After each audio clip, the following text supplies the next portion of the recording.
নমস্কার, আমি অ্যাস্ট্রোলজার অভিমন্যু সূর্য। আজকে আপনাদেরকে অনেক দিনের একটা কমন প্রশ্নের উত্তর দেব। ডায়মন্ড বা হিরে কিভাবে চিনবেন, জহুরি জহুর চেনে। আসুন একটা উপায় দেখাই। আপনারা তো অনেক কিছু ভিডিও দেখেছেন যে একটা ডুপ্লিকেট ডায়মন্ডের নিচে একটা ব্লু কালার দিয়ে দাগ দিলে সেটা বোঝা যায় না সেটাই ডায়মন্ড, যে পাথরের নিচে দাগটা বোঝা যাবে সেটা ডায়মন্ড নয়। আজকের দিন কিন্তু পাল্টে গেছে। আজকের ডেটে ল্যাব গ্রোন ডায়মন্ড এবং অরিজিনাল ডায়মন্ডকে কোনো পরীক্ষাতেই চট করে বোঝা সম্ভব না, কিন্তু একটা ইজি ট্রিক্স দিচ্ছি, যদি কারো থাকে। আমি এখানে ফোকাস করতে বলবো।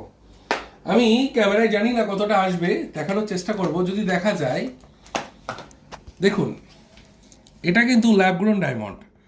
ল্যাব গ্রোন ডায়মন্ডের উপর যখন আমি লাইট ফেলছি, সেটা কালারটা দেখুন কীরকম আছে।